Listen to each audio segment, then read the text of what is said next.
Supportahan po natin, no? Kung tayo ay mga hindi pa Italiano, Italian citizen, tayo po yung magpahatid sa mga Italian citizen na meron tayong kandidatong dalawang magagandang Pilipina. Magandang hapon po sa inyo lahat. Nais ko po muna sanang magpasalamat sa PIDA, of course, sa pumumuno po ng mga officers na binigyan po ako ngayon ng pagkakataon na maipakilala yung sarili ko.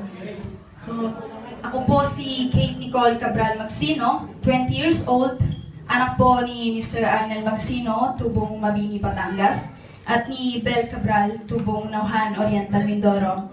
Coordinator po siya ng Ormin Filipino Community, and in a short way po, pamangkin po ako ni Daddy Ray Cabral na siguro mas kilala po ninyo. Graduate po ako ng Liceo Clasico at kasalukuyan po ako nag-aaral ng law, and at the same time, nagtatrabaho po ako sa Alianza Assicurazioni. So, I'm standing in front of all of you today because I decided to candidate myself as consigliere ng Munisipyo 15 at ng Comune di Roma. So, marami pong tao ang nag-iisip po na ang aking pagiging bata ay isang depekto at marami din po naman na ituturing ito na isang pag-asa. Pero isa lang po ang masisiguro ko sa inyo, ang aking kabataan at ang aking pagiging agresibong matuto at sinserong hangarin po na paglingkuran po kayong lahat. Thank you po. So, ang pagkakataong ito po ay hindi ko po hiningi o hinangad. Ito po ay inialok sa akin ng mga taong naniniwala po sa maaaring magawa ng isang kabataang katulad ko. Kaya ang pagtanggap ko po sa oportunidad na ito ay isang hamon. Hindi lamang po para sa aking personal experience, kundi para na rin po sa nakikita kong pangangailangan ng mga Filipino-Italian ng isang instrumentong mag-uugnay po sa dalawang lahi at sa marami pa pong usapin ng integrasyon.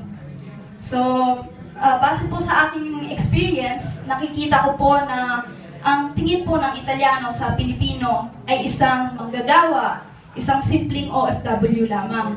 So, alam po nating lahat na ang kakayanan po nating mga Pilipino ay higit pa po doon. So, yan po yung kailangan din nating ipakita sa bansang tumanggap sa atin na kinagisnan ko po ngayon at nais ko po sana paglingkuran ngayon. Marami na din po ang nangyayari dito sa Roma na hindi po natin pwedeng iasa lahat sa Philippine Embassy. So, quindi è normale che ci affidiamo al governo italiano perché noi stiamo in Italia, quindi è normale che dobbiamo e possiamo avere una rappresentanza al comune o al municipio. È per questo che faccio appello oggi a voi, ai vostri giovani ragazzi che come me hanno la cittadinanza italiana. Ai vostri... Kayo po dito, diba? Sobrang giovani pa po. Ai vostri datori di lavoro, ai vostri amici italiani che con il loro singolo voto possono davvero fare la differenza.